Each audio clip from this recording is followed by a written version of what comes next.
الحمد للہ وکفا وسلام علی عبادہ الذین اصطفیٰ اما بعد فاعوذ باللہ من الشیطان الرجیم بسم اللہ الرحمن الرحیم۔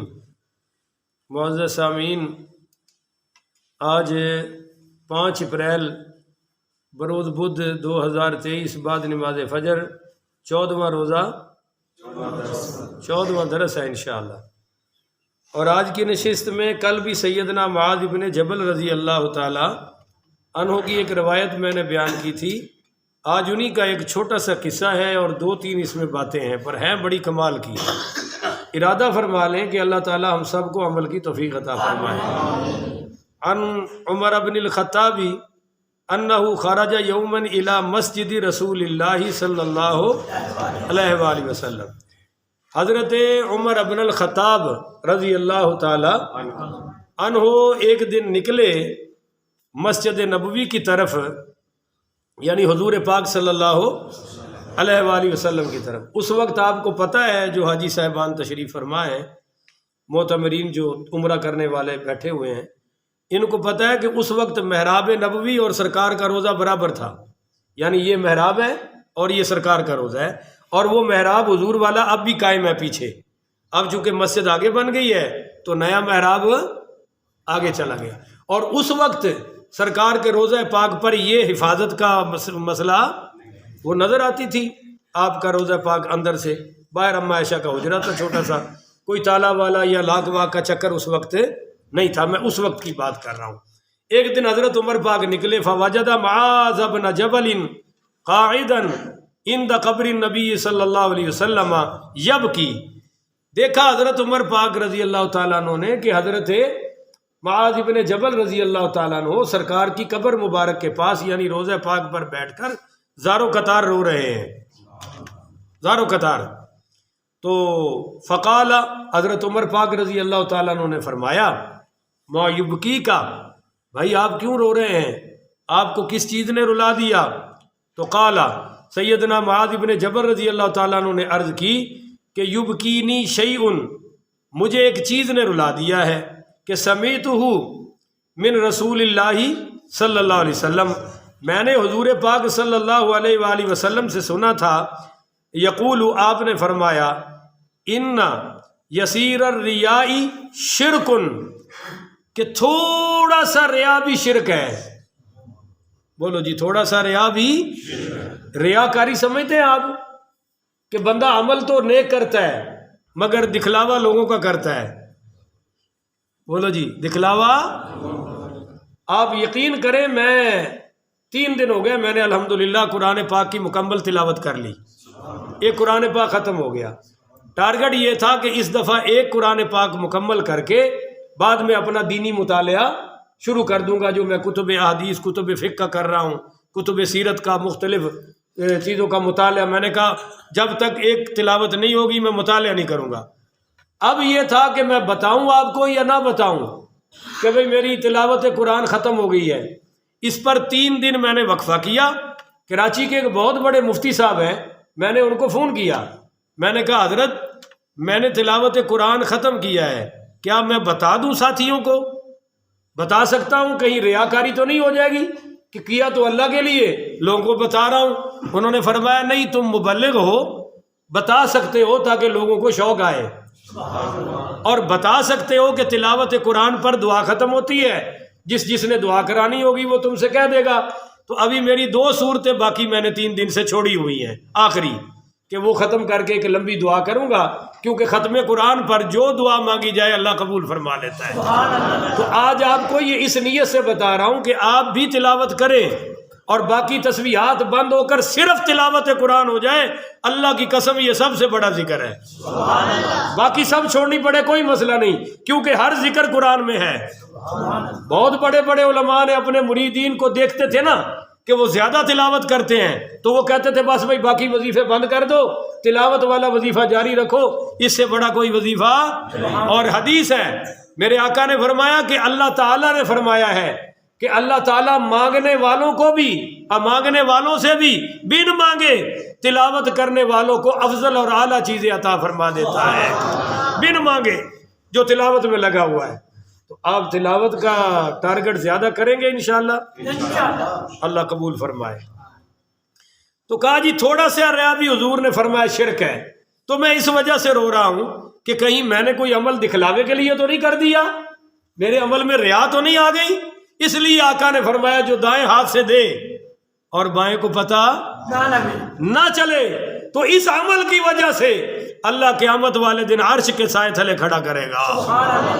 اور دوسری بات جی فرماتے ہیں، دوسری بات جس نے مجھے رلایا وہ یہ ہے کہ وَمَنْ عَادَى لِلَّهِ وَلِيًّا فَقَدْ بَارَزَ اللَّهَ بِالْمُحَارَبَةِ، کہ دوسری چیز جس نے مجھے رلایا وہ یہ ہے کہ جو اللہ کے کسی ولی سے، اللہ کے دوست سے، دین کی کام کرنے والے سے، علماء سے، طلباء سے، صلحاء سے، اتقیاء سے بغض رکھتا ہے، وہ اللہ کو اعلان جنگ کر رہا ہے۔ بولو جی، اللہ کو اعلان جنگ کر رہا ہے جو دین کے کام کرنے والوں سے بغض رکھ رہا ہے۔ اور حالانکہ یہ تو خود دین والے ہیں، خود اللہ والے ہیں، صحابی رسول ہیں۔ حضرت معاذ بن جبل تو بڑے خصوصی سرکار کے اصحاب میں سے صحابی ہیں، پر یہ رو رہے ہیں کہ شاید کسی سے میں نے کوئی گرم بات کر دی ہو، شاید کسی اللہ والے سے میں نے کوئی نقصان کی بات کر دی ہو، نفرت کی بات کر دی ہو، اس فکر آخرت میں خود رو رہے ہیں۔ تو ہمیں کتنی فکر کرنی چاہیے۔ اب آپ دنیا میں دیکھ لیں کہ ائمہ مساجد علماء کی کوئی وہ کیا کہتے ہیں کمیٹی شمیٹی نہیں ہے، یونین نہیں ہے جہاں وہ شکایت کریں اور کوئی نوٹس لے لے، کوئی نہیں ہے۔ ہم صرف تنہائی میں رو کر اللہ سے کہہ دیتے ہیں کہ یا اللہ ان کو بھی پتہ ہے، ستانے والوں کو، بےزتی کرنے والوں کو، کہ ان کا آگے پیچھے کوئی نہیں ہے، یہ نیوی جگہ آئے ہیں، پر تیرے نبی کا مصلی تو سب سے اعلیٰ ہے نا، تیرے نبی کا یہ ممبر تو سب سے اعلیٰ ہے نا۔ ایک جج عورت کی توہین کی تو سابق وزیر اعظم کے چکر پہ چکر لگ رہے ہیں، چکر پہ چکر لگ رہے ہیں۔ کیوں؟ وہ جی محکمہ عدلیہ کی توہین ہوگی۔ میں کہتا ہوں عالم دین کی توہین کرنا اور طالب علم کی توہین کرنا، جو دین کا طالب علم ہے، یہ بھی محکمہ دین کی توہین ہے، یہ بھی محکمہ اسلام کی توہین ہے، یہ محکمہ مسلح اور محکمہ ممبر رسول کی توہین ہے۔ اس کا انتقام پھر اللہ لیتا ہے، ہم تو صرف دعا کر کے سائڈ پہ ہو جاتے ہیں۔ آپ یقین کریں، اب تو میں یہاں میرے 15 سپارے ہو گئے ہیں آپ کے پاس۔ میں نے جب درس شروع کیا ایک مسجد میں 12 سپاروں کا درس بیان کیا، اور ایسے ہی محلے کے ایک اوباش آدمی نے فارغ کر دیا۔ اوباش آدمی، پورا محلہ جس سے تنگ تھا، چوریاں وہ کرتا تھا، کوئی مسئلہ میں نے ٹکا کے بیان کر دیا، اس کو برا لگا، اس نے اعلان کر دیا کہ مولوی صاحب یہاں نہیں رہیں گے۔ اب کوئی بول ہی نہیں رہا، سارے نمازی ہو جی محلے داری ہے جی محلے سے۔ میں کہا انہوں محلے داری تو نہیں پتا، جو نہ دیندار ہے نہ کچھ ہے، چور ہے پرلے درجے کا، چوروں کی ٹیم بنا کے سربراہی کرتا ہے، اور سب ڈر گئے بھائی۔ تو رات کو میں اٹھا، میں نے 2 گھنٹے ممبر رسول کا دامن یوں ہاتھ میں پکڑ کے دعا کی۔ اس کے بعد جو اس کے ساتھ ہوا میں آپ کو نہیں بتا سکتا، پر میں نے کہا یا اللہ میں قرآن بیان کر رہا تھا اور اس ظالم نے اپنی چدرا دکھائی ہے، وہ بھی مسجد میں، اللہ کے گھر میں۔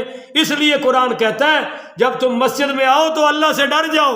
سبحان اللہ۔ میں نے تمہاری صفیں اس لیے بنوائی ہیں کہ تم برابر نظر آؤ، کوئی تم میں بڑا چھوٹا، یہ سارے مسجد کے باہر کے چکر ہیں۔ تو فرمایا جو اللہ تعالیٰ کے کسی دین کے کام کرنے والے سے دشمنی کرتا ہے وہ خود اللہ سے اعلان جنگ کر رہا ہے۔ اس بات نے مجھے رلا دیا۔ اور تیسری بات، ان اللہ یحب الابرار الاتقیاء الاکفیاء الذین اذا غابوا لم یتفقدوا وان حضروا لم یدعوا۔ فرمایا کہ میں اس بات پر رو رہا ہوں کہ اللہ تو ان بندوں سے، ان متقیوں سے محبت کرتا ہے جو چھپے ہوئے ہوں۔ بولو جی، جو ہاں جی، جو ہٹو بچوں کا شور نہیں کرتے، جن کے چیلے چمٹے نہیں ہیں۔ اب بھائی ہماری نظر بھی کمال کی ہو گئی ہے، چھوٹی سائیکل پہ آئے تو چھوٹا پیر، بڑی گاڑی پہ آئے تو چھوٹا سا جھونپڑی ہو تو بالکل معمولی پیر ہے جی، جھونپڑی ہے۔ انہاں چیزاں نال پیراں دا پتہ لگتا ہے۔ بڑی کوٹھی ہو اور جناب مچھندر اور چیلے رکھے ہوں آگے پیچھے، ایک پیر صاحب گجرا والا میں نکلتے ہیں تو 4-8 چیلے ادھر، وہ رسے پکڑے ہوتے ہیں اور رسوں کی لائن ادھر ہے، ایک ادھر ہے، درمیان میں پیر صاحب آ رہے ہیں۔ ان چیزوں سے پیری ہے، یہ سب شعبدہ بازی ہے، یہ سب ڈرامہ بازی ہے.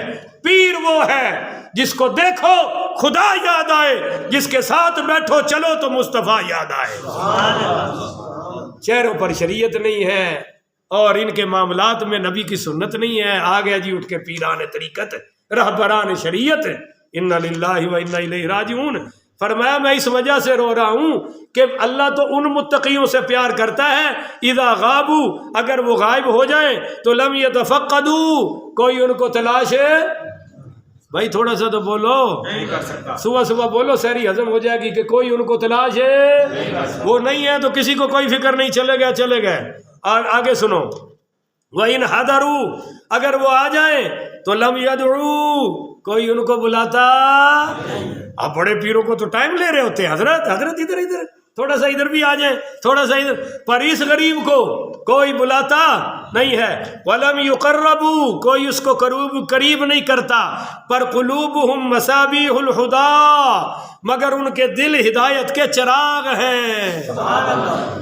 چراغ سمجھتے ہو جو دوسروں کو بھی روشنی دیتا ہے, خود تو روشن ہے ہی ہے, بولو دوسروں کو بھی روشن کرتا ہے. یہ ہے اصل لوگ, جو نہ ہو بلاتا کوئی نہیں, کوئی یاد نہیں کرتا, سامنے آ جائے دعوت کوئی نہیں دیتا. پر فرمایا اگر بیٹھے ہوں تو کوئی ان کو قریب نہیں کرتا, ان کے قریب جاتا نہیں. قلوبہم مصابیح الہدیٰ, ان کے دل تو چراغ ہیں ہدایت کے.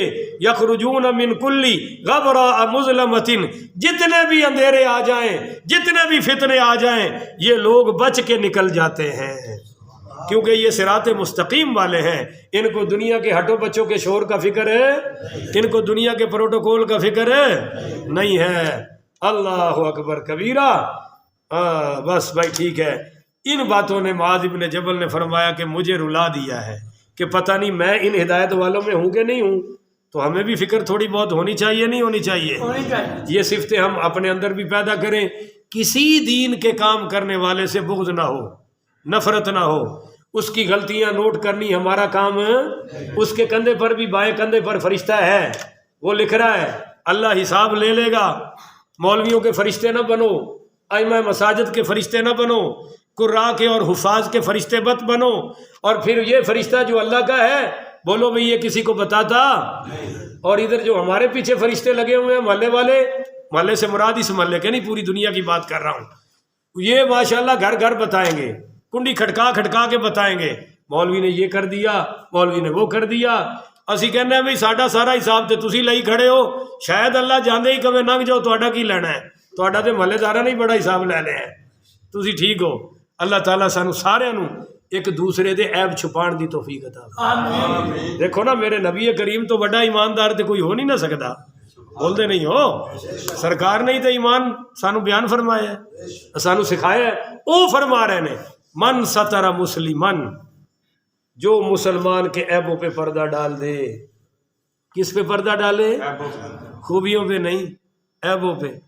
خوبی تو یہ ہے کہ اگر دو مسلمانوں کی ناراضگی ہو جائے تو صلح کے لیے جھوٹ بھی بول دو گے تو جھوٹ نہیں لکھا جائے گا, اور لڑانے کے لیے سچ بھی مت بولو.